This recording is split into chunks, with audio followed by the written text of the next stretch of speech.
আমি বলি কি, মিলাদুন নবী, নবীর শুভ আগমন হয়েছে, নবীর শুভ আগমনে আনন্দ র্যালি করা, জুলুস করা, মিছিল করা, নাতে রাসূল পয়রা পয়রা রাস্তা দিয়ে হাইটা র্যালি কইরা পতাকা উড়াইয়া উড়াইয়া, এইগুলা করতে গেলে দলিলের আর প্রয়োজন নাই, এইগুলা মহব্বতের দরকার। দলিল না দিতে পেরে গতকালকে তাহিরি হুজুর, কথিত তাহিরি হুজুর বলেছে কোন দলিল নাই কিন্তু মহব্বতের টানে আমরা এই কাজ করি। আমরা বলতে চাই,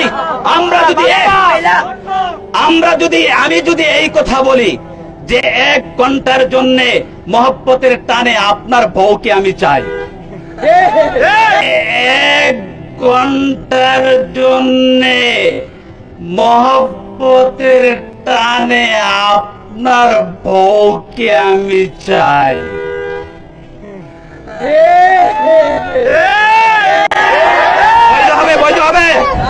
বৈধ হবে কেন? বৈধ হবে না, শরীয়তে সাপোর্ট করে না, ইসলাম তা অ্যালাউ করে না।